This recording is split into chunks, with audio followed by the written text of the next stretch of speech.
What if King Leonidas and the 300 Spartans had won at Thermopylae?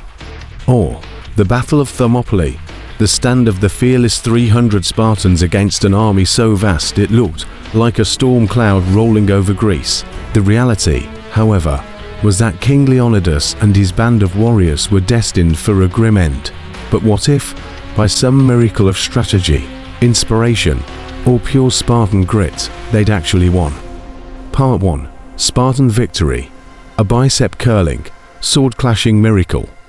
To pull off a victory at Thermopylae, the Spartans would have needed an advantage beyond mere muscle. Let's imagine a freakish stroke of luck, a sudden landslide, perhaps, or a contagious outbreak of Persian sneezels that only affects invaders from the east.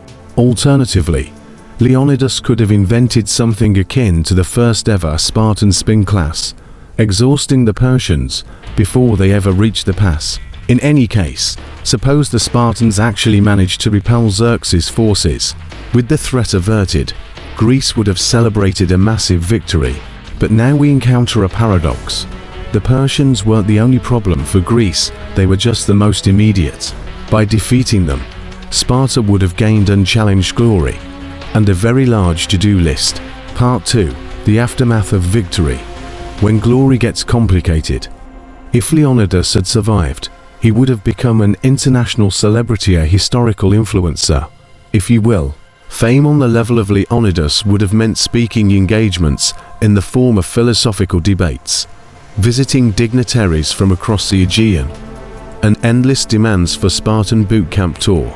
And with fame comes influence. The rest of Greece might have started Spartanizing everything.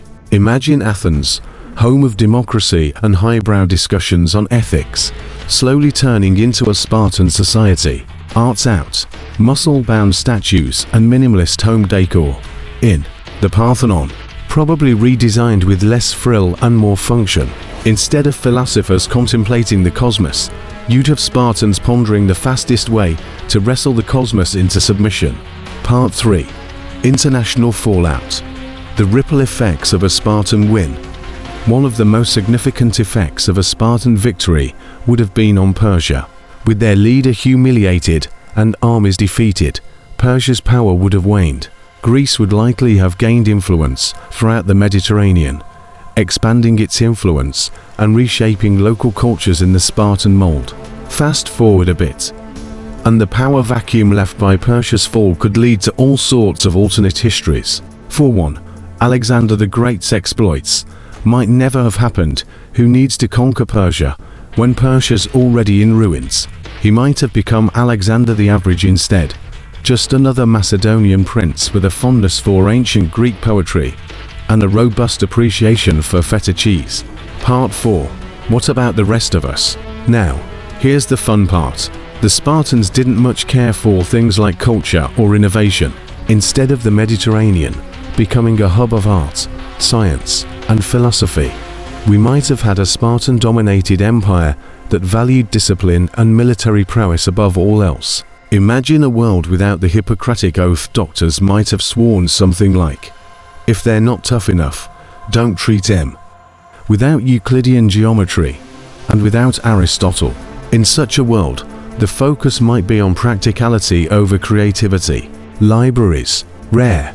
Theaters, even rarer, because Spartans didn't have a particular taste for drama beyond a good battle cry.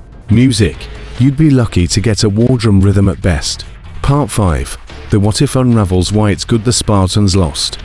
So, as much as we might admire their courage, a Spartan victory at Thermopylae could have nudged humanity into a far more stoic and militarized path. A world where people looked to Sparta as a model might be less vibrant, less curious, and perhaps even a bit grey.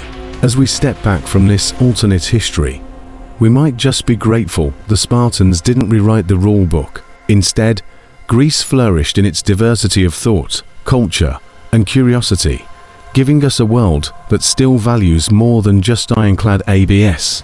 In the end, maybe Thermopylae's true lesson that sometimes losing the battle shapes the world in ways victory never could.